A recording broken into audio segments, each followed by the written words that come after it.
السلام عليكم أصدقائي في اليوم الحبيب.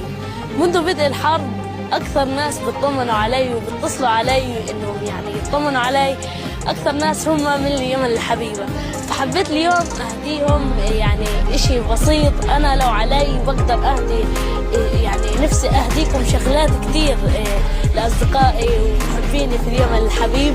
عملت هذا اللي بيسألون شو هذه طائرة بنسميها عندنا في غزة طبق، عملته بعلم اليمن وبدي أخلي علم اليمن يرفرف في أجواء قطاع غزة.